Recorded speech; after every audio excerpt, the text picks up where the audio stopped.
दूंगा।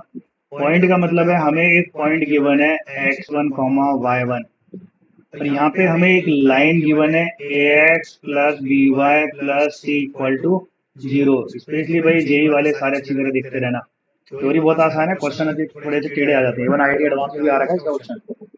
अब ये कह रहा है, देखो केस क्या बनेंगे, या तो लाइन ऐसे हो, मैं 3 केस बना लेता हूँ ऐसे करके।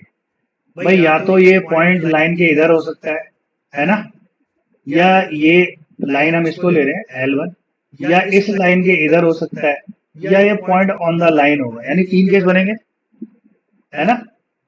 या तो ये point above the point line बोल देंगे, यहाँ पे लाई करता है लाइन के ऊपर, इस वाले पॉइंट को बोल देंगे कि भाई ये पॉइंट लाइन के नीचे बिलो द लाइन, और ये जो पॉइंट हमने यहाँ दिया है ये पॉइंट हो जाता है ऑन द लाइन। तो ये हमें समझना है, इसको बोलेंगे above the line, above the line, ये तुम्हारा हो जाएगा बिलो द लाइन, ठीक है, और ये हो जाएगा ऑन द लाइन। ये ऑन द लाइन का तो आप पता नहीं ना जाने कब से पढ़ते आ रहे हो। कोई भी पॉइंट अगर लाइन को सेटिस्फाई करेगा तो ऑब्वियसली उसके ऊपर लाई करेगा। केस बनता है इसका पॉइंट बिलो द लाइन या अबव द लाइन है, ठीक है।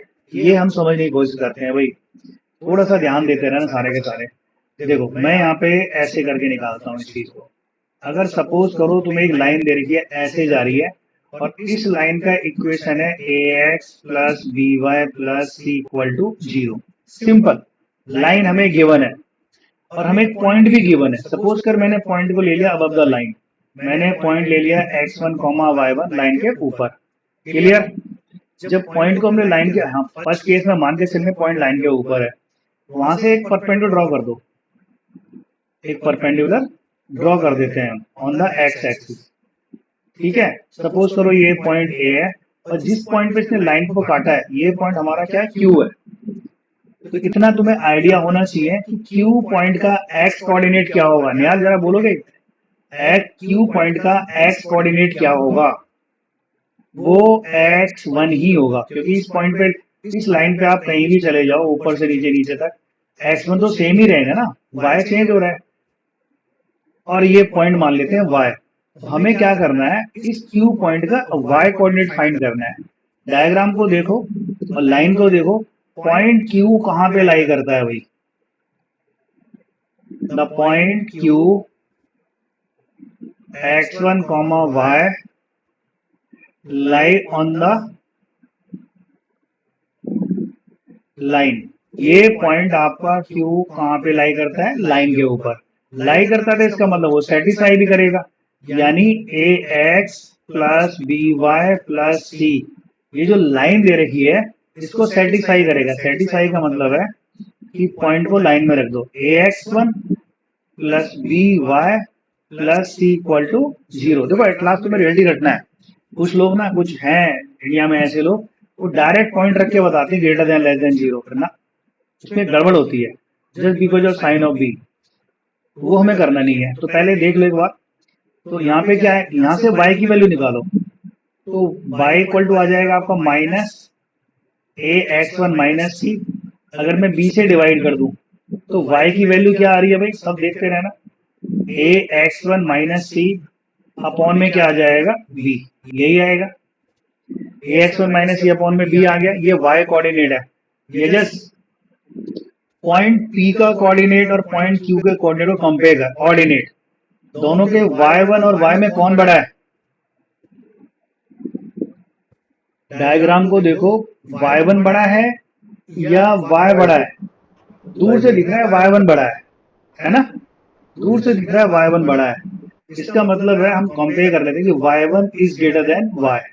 तो y1 तो गिवन है, यहाँ पे जो पॉइंट निकाला है उसकी वैल्यू हम यहाँ रख देते हैं, उसकी वैल्यू हमने निकाली है माइनस ए एक्स वन, माइनस ऊपर लगा लेते हैं, माइनस ए एक्स वन माइनस सी अपॉन में बी।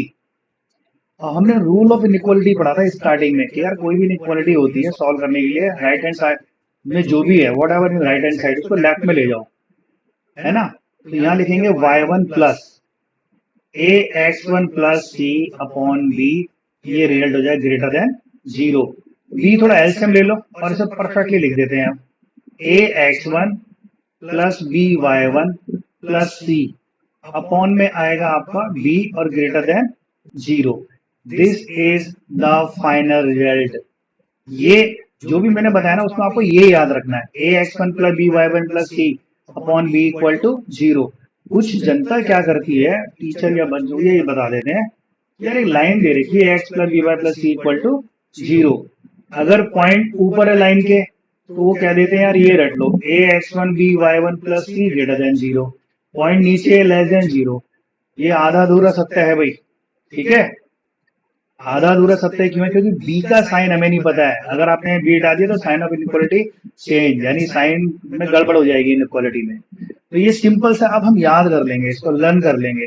हमने जो केस प्रूफ किया है वो इसके लिए प्रूफ किया है कि ये पॉइंट आपका लाइन के ऊपर है यहाँ पे। तो इसकी कंडीशन निकल के आई है a x one b y one plus c upon B.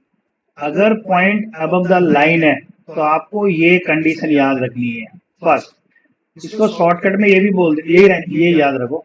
Second condition मैंने क्या लिखाई थी भाई आपको, point lie below the line, है ना, बिलो द लाइन। अब मैं इसी से जनरलाइज कर दूंगा तो यहां आ जाएगा a x one plus b y one plus c upon में बी, ये हो जाएगा बिलो द लाइन। यानी मुझे इसमें ये रटना है, अगर पॉइंट लाइन के नीचे लाई करता है, बिलो द लाइन का मतलब है इस पॉइंट के नीचे लाई करता है, लाइन के नीचे, तो मुझे लेस देन 0 दिखाना है।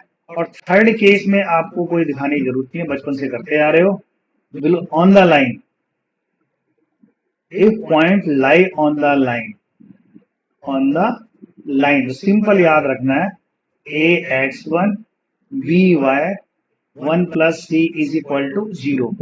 सिंपल ये याद रखना है। क्लियर है, क्लियर है? Yes sir. अब मैं थोड़ा दोबारा से बताता हूँ इसका, ठीक है। अब जो मेरा ऑलरेडी प्रिंटेड है उसको देखते जाना, इसमें खाली देखो ये सिंपल है, दोबारा रिपीट हो रहा है भाई। Position of point with respect to a line, या तो बिलो द, ये क्या है, ये पॉइंट हमारा लाइन के ऊपर है, ये दोनों पॉइंट क्या लाइन के नीचे है, ठीक है। ये कंडीशन है इसकी सेम। पर यार ये केस ना थोड़ा दूसरा हो जाएगा, तो ज्यादा अच्छा हम उसको ही रहने देते हैं।